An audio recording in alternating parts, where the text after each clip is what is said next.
Hello and welcome back, all my Dragon Ball Theorists. Chapter 58 of the manga is now just 4 days away, and we have Goku who arrived last chapter in stunning fashion to save Krillin just in time on Earth. The question on everyone's mind is just how powerful is Goku now? He was defeated 2 times by Moro previously, and then realized that the only hope he might have to defeat this ancient planet eater is by training with Merus. There's one thing that Goku is still trying to master. It's all about letting the body move on instinct, so it might work against Moro even when he starts absorbing his energy.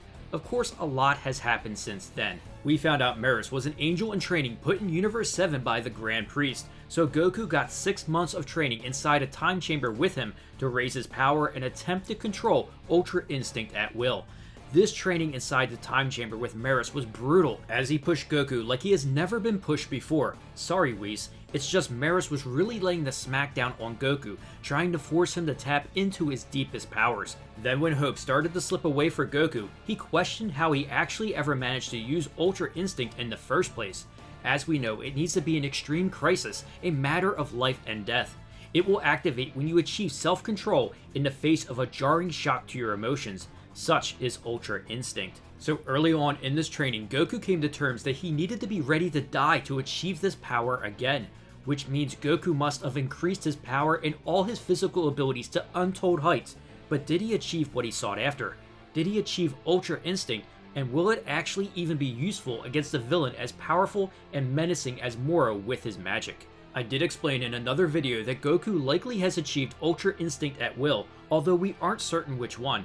Did he master Ultra Instinct again and has attained the white hair form that we saw against Jiren, or something a little more subtle with the Omen version, which likely would be less devastating on Goku's body? We must remember that Ultra Instinct is an ability, not a transformation, and the most effective wielders of this ability don't ever transform or change. Even Beerus, who has mastered it, uses it without powering up to some new level, as we seen when he was battling the other gods of destruction. The fact is, Goku's body couldn't handle it, and he wasn't ready for Ultra Instinct, so breaking through his shell in the Tournament of Power forced him to transform into a state capable of wielding its power. However, we know how that worked out for Goku. Eventually his body crumbled under the tremendous stress of the power of the gods. If Goku had done more training similar to the 6 months he just spent with Merus to raise his base power and physical strength, he likely would have been able to sustain Ultra Instinct, or at least it would have taken less of a toll on his body. Goku is a smart fighter and probably realized this problem with his body sustaining Ultra Instinct again, so the best way to do it would mean to use the Omen version of it, where he focuses himself into a state of self-control in the face of a jarring shock to his emotions, allowing him to attain Ultra Instinct at will, which in this panel here where Merus and Goku were powering up, there is this small clue that Goku has achieved just that. When we compare it to the Omen version of Ultra Instinct, they seem similar, so I believe in this rematch against Moro, Goku will be able to utilize this power. There will be several challenges for our heroes of Earth and Goku. The odds are definitely against them, especially since Vegeta, who has also increased his power to untold heights and is learning a specific technique to counter Moro, hasn't arrived yet to the battle. Vegeta knows that running off too soon, even though the fighting has started, would be pointless. He has no choice but to master this technique to counter Moro first. So what does this mean for Goku? Even though Goku is most certainly a lot more powerful and likely has some form of Ultra Instinct, this alone won't be enough to defeat a calculating powerful villain like Moro, a villain that is always one step ahead of our heroes and has seen a lot over his millions of years of existence. To help set up this matchup video of Goku vs Moro, in a video yesterday I focused on one key aspect of Moro's magic that will likely give him the edge in any upcoming battle, that Moro possesses the ability to read your thoughts and memories from the energy he steals, meaning that Moro doesn't just grow exponentially in power with each planet he absorbs, but he has attained vast knowledge of civilizations and fighters in his lifetime. It means that Moro is expecting Goku to attain Ultra Instinct again, and why he left both of them alive the first time he absorbed their energy. Moro saw their potential power and wants to devour it into his being when they achieve it. Moro grew with excitement when Vegeta displayed his vast power increase on Yardrat. Everything is going according to Moro's plan, which is the main problem for Goku and Vegeta. Neither of them have been able to figure out Moro yet. They know very little about his origins, his power, and his true end goal. It's nearly impossible to stop an enemy that hasn't revealed their true intent. The only thing that Goku and everyone understands is that Earth is on his menu and they must stop him from his best meal yet. That isn't exactly reassuring though, but it is the type of no-win situation our heroes seem to figure out a way to usually win. However, this isn't the typical villain either. Moro has all the power and abilities he needs, but he isn't overconfident since he carefully has his army filling the roles of pawns in this chess game that he is playing. That is why Sagabo had his powers enhanced to fight the remaining Z fighters. That is why Moro spared 7-3's life, and stated that there will be a time when he requires his power once again. This is undoubtedly the most intelligent enemy they have ever come across, and they aren't much wiser on how to defeat him than the first time they fought. It's not like Goku and Vegeta haven't been trying to figure out this mysterious enemy. Goku screams, "Hey Moro, what's the point of all this?" Moro responds with a vague outline of his future plans. "To create an ideal galaxy where I'm free to consume planets as I wish. Gathering these allies is one small step towards that end."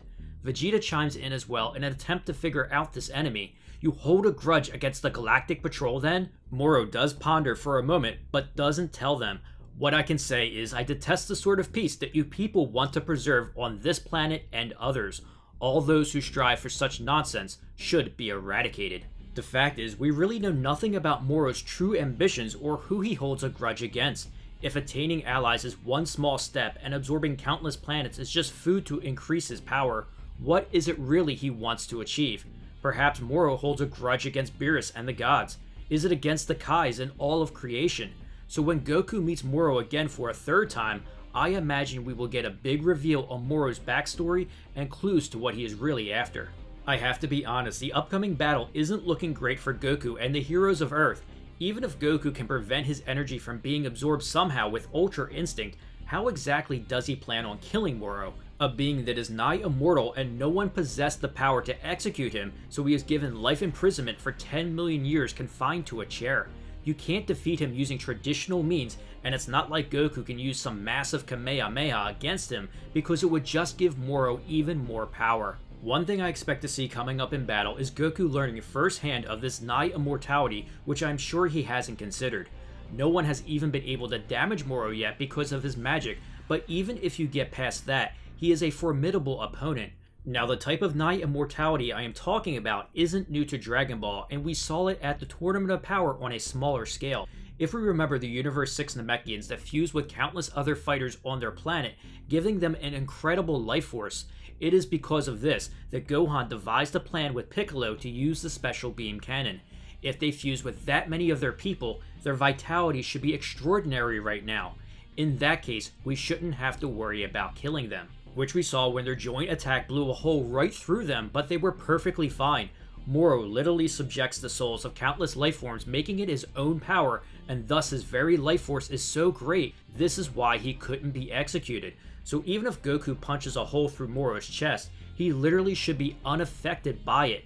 Moro really is nigh immortal. I also don't think Moro has revealed all the tricks up his sleeve either. We saw him using an after image ability. He can breathe in space, command the life energy of everything around him, and has knowledge and fighting experience that spans millions of years. I am not sure how you actually can kill this guy, so Goku showing up early to fight Moro seems like really bad news since he most definitely doesn't possess enough information about Moro or any means to kill him. It might be possible that with Gohan, Piccolo, and the androids there, they might be able to formulate some strategy with Goku, maybe expose some weakness.